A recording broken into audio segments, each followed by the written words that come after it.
Assalamualaikum musidɓe tedduɓe yeɓoɓe ayango Piindi TV on calminama moni kala inde muɗum e yettode muɗum on bismama kadi hande e yewtere meɗen roɓindo yewtere men hande noon eɗen bismiɗo nalanke baɗɗo fayida ɓurɗo andirede KADEER original alpha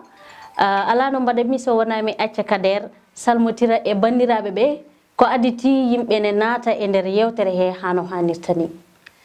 Bon, assalamu alaikum bandiraɓe fuutankoɓe yeɓoɓe Piindi TV mi salmini on mi juuri mon mi weltanimama aussi sister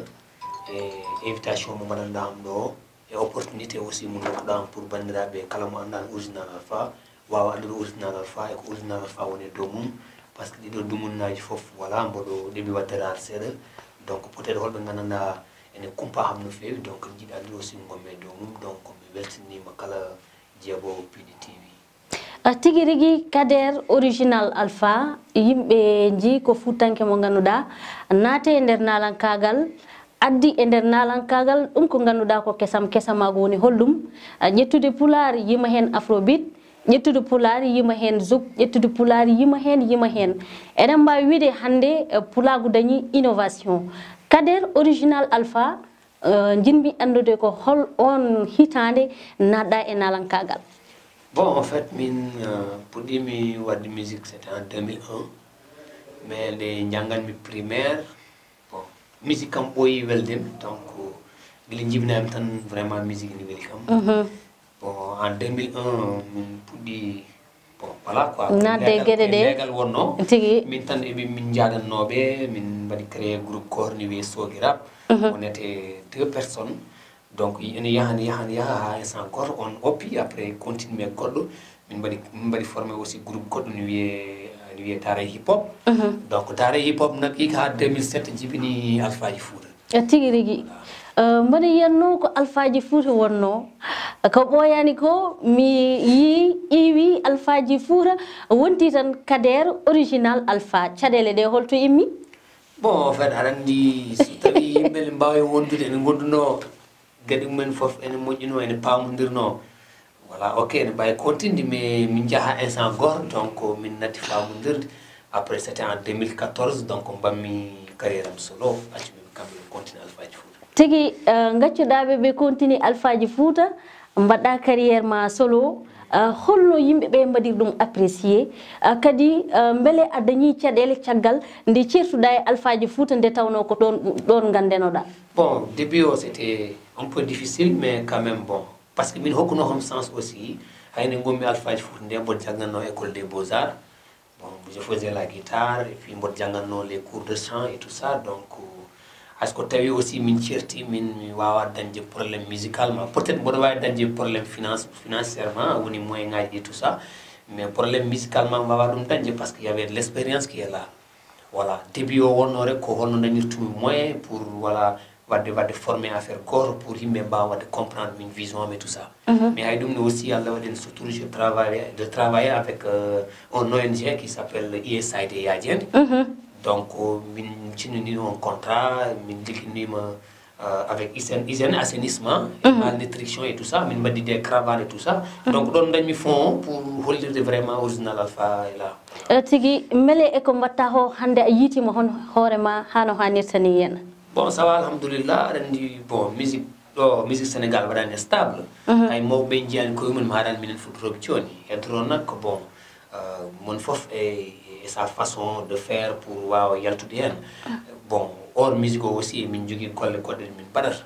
tu vois donc musique o kam carrément ni wawa hokkude min komin jiiɗi ko mais peut être ɗo ha yesso mais en ce moment ko an dañaten au contraire aɗa waɗa e musique o mais wona musique o kadi daña hol inspiration mo joguiɗa en tant que halpular gacca yeela naata e ɗum ko ganduɗa kañum woni afrobeat holko wonma inspiré walla holko puusma e ɗum ɗon ha mbaɗa ene mbawi wiide ceehiɗa yeela o tan nadɗa e ɗum ko wiyete afrobeat bon aɗa innovation ne moƴƴi quoi c'est à dire que aduna aussi yarkene mawna donc neɗɗo il faut so tawi jamono ne yaha il faut jaada e jamono tigi public keɗotoɗo yela o e public kettoɗo ƴiɓoɓo o c'est pas la même chose nous on est des jeunes donc so tawi komin mbaɗanta ko aussi c'est vrai ko yimɓe fof min mbaɗanta mais ene moƴƴi parfois aussi min mbaɗa innové musique amen o donc min mbawa addude hen culture aji goɗɗi e ko min jogui ko min mbawa ɗum mélanger pour woɓɓe ɓe aussi mbawa heɗade min donc tigi rigui gila ɓamɗa yimde faade joni no foti single walla album yaltinɗa bon single ne wayno leydi bon mi yaltini hikka presque 2018 o comme ko hen gonɗen bientôt 2019 mi yaltini évolution 1 mi yaltini évolution 2 évolution 2 o noon c'est en CD donc min jeeyi plus de 2500 CD min jeeyi ɗo min jeeyi en France et mina tourné aussi clip goto inchallah il faut yaltude le 22 décembre so Allah jaaɓi mbaɗa heeɗi jimol ma gotol ɗum ɗon mi sikki tan so en mbaɗi analyse eɗen mbawi wiide ko mallol aɗa wiya hen ko woni am ko ala e ma aɗa wiya hen nde foyre ko ni jirata hol on probléme joguinoɗa ha wonma inspiré jaltinɗa ɗum ɗo bien vrai que a haali peut être koye hoorema kalduɗa kono min hande nde ɗon yimande mbaɗa wawi yitade hen hooram ala biyo ala gagnant e nder dunde baba adama ne gonɗen donc an hol caɗele ɗe joguinoɗa tan ha joguiɗa mbiɗa fanmi waɗa inspiré o mi yima nde ɗo yimande e ko e talent am bon fede aɗa andi artiste bon et d'après minen komin janggi musique sa yiɗa tampude toujours ƴeew yimde ko guurata o c'est important tigi sa yimi ko guurata o rek wasa goɗɗo aussi guuro e ko guurata comme no mbirɗa ni yiye hen hoore c'est vrai que comme koye monde hip hop min goni donc parfois ne waɗi ko ganduɗa nanni wiyete ko clash est ce que wona yaltude alphaji fouta waɗa darna ɗum ko ganduɗa kañum woni original alpha ko ɗum ɗon wonma inspiré tigui rigui min ko woni am ko ala e ma dawlam e kirɗo bon fof neɗɗo kadi bon ganduɗa ka waɗi mon fof eno yirata tiwa gonɗo mbiwami ni rek hip hop ene waɗi clash donc clash ene waɗi kadi ganduɗa goɗɗum wiye éco trip woni wadde tagga hoore mum min woni kaari min nangam tiwa tigi rigui voilà kadi ene moƴƴi parfois saɗa waɗa hunde aɗa andi bon saɗa jogui lawlal ya ɓe jiɗat ɓullude hen leydi ɓe jiɗa wadde hen tuɓiɗi wadde hen jii ɓe jiɗa bonninde ko aduna donc ɓeɗon nag il faut que parfois woɗo ko mbaɗaɓe remettre à leur place comme ça kamɓe ɓe keeɗa banque pour kulɓinaɓe an wadde ɓe dokkuma lawol ɗenna quoi an mbaɗa wawi wiide a hulɓini yimɓeɓe no fewi dawolam fondetake kirndol ma vraiment ko wiide yimɓeɓe tan yeɓoɓe ayawa ha hande Piindi TV ko yewtere meɗen roɓino hande eɗen bismiɗo KADEER original alpha ko ka yimɓeɓe seeɗa tan min jewni dane ma no fewi no fewi yo maleyo yo maleyo maleyo maleyo maleyo jombajo hayo jombajo yo maleyo jombajo ala ko jarani hande so wona ko dañak hande ko bela jombajo suttama kange kalis yenama dammoɓe kersani yuman yange yomani nana jooɗi hakkunde galle ñagotoɓe no kende gaskina rewɓe worɓe turina cakkina ko debbo kabɗo arine heptina jombajo ayo jombajo yo maleyo jombajo machallah a weltanama hano hannirta ni KADEER original alpha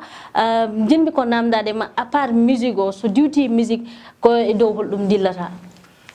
bon so diwti musique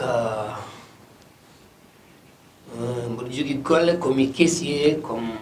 mboɗo liggo e fast food goto donc min woni caissier tigi rigui wayani ko jippimi boyan ko jippiɗa gila mani puɗɗiɗa e oɗon ɗen golle boyani mi yiɗi wadde ɗum ko ɓooyi mais mboɗo joguino tan empêchement ji seeɗa par ce que mboɗo waɗno concentré trop e évolution 1 évolution 2 pour yidde vraiment liggade ligguey mo ganduɗa vraiment min mboɗo wawa dañde place e mouvement hip hop pulaar donc ɗum tanno oɗon moment kadi mboɗo jangganno école des beaux arts j'avais pas le temps pour wadde mélanger les deux trucs tu vois mais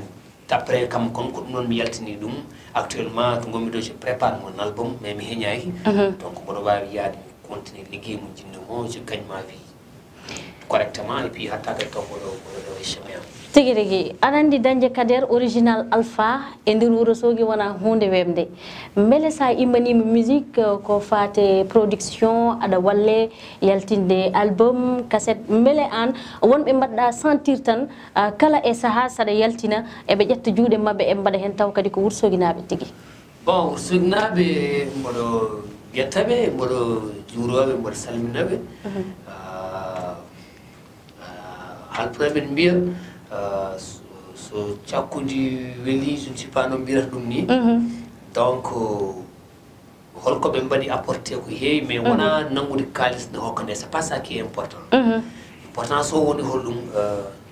ko minen so min mbadi organiser des concerts be ngara be nanga hen donc minen ene wadno be gananda be bon peut-être ko yimbe gananda tan be ko yimbe ma Allah waddi men ko yimbe ma nan be holen tan extérieur. Je profite de l'occasion pour saluer grand Seklam, ni Moussa Diallo, aux États-Unis, ici, et Waben Mabé, donc Ben Kadi aussi, et franchement, il y a une carrière. Parce qu'on a eu tout le million de documents quand même, mais il y a des bougeons de matos, il y a des mais où c'est comme une force à tegi ursogi won force mon mi yi kadi yimi e der jimirima jibina lasi mbele hande eden mba wiide Kader original alpha koko nawdi musique et politique. Bon en fait min mo wona politicien jibina lasi c'est-à-dire que on est mo gananda peut-être ko c'est vrai ko politicien mais holko jemi à chaque fois mo wadi wuram min tu jemi do mo ko jeune ligiyaji wala domaine donc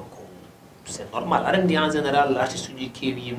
de ran ko côté négatif au qui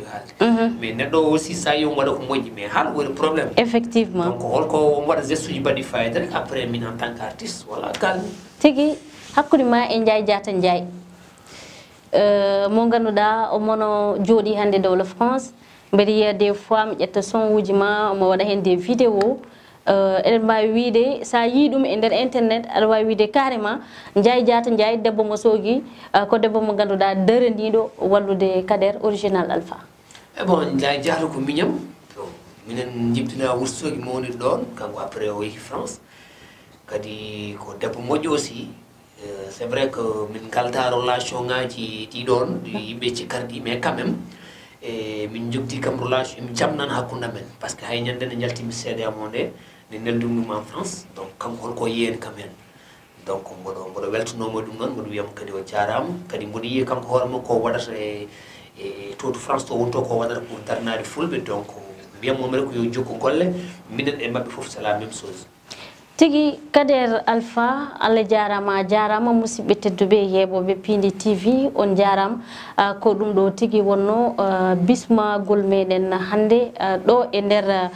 Piindi TV Anne Marie 3 Villa kongol ma ciakringol Kader bon kongol am ciakringol d'abord ko no birno binani rek avant weltare d'abord parce que franchement affaire o betti am sax min monani ciakirno donc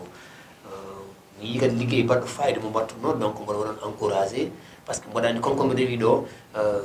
bon andi kam ma wuji nder neddo rewdo so Allah jabi inshallah non aussi ni bon ñaago Allah dal onon gandi to jiddon Piindi TV to yo Allah yettin non ha buro don amin amin aussi min batta yidi hen ko yamen ha ni no wonde ma do mi arde des musiciens baden live tu vois taw eden ngama eden pije eden jima eden jala inshallah ko bon ñaagi non dum Allah so dum bendi aussi wiide artiste uji hal pour rêve eden jogi problème goto yobe jaabe jangoya musique c'est important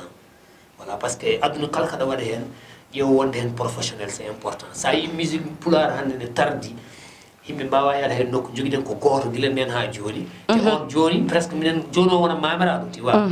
donc ha joni ala goddo jiyaado c'est parce que yimbe be ndewanto pour rewde do donc min message mo wona mi lancer e artiste bawde hedaade fof yo yimbe jangoya musique yewa wonden professionnel ko nen bawata wadde atteindre objectif tigi Allah jarama on jarama musibbe teddube yebano ayango Piindi TV yewtere meden robindo haadi do yena ha saha goddo wono invité men kono mbiro den ni Kader original alpha ɓiɗɗo wuro soginajo dillawo tigi e hip hop kono kadi ene dilla to ganduɗa koye fannuji kewɗi e nder musique sénégalaise Allah jarama on jarama haadi ɗo ha saaha goɗɗo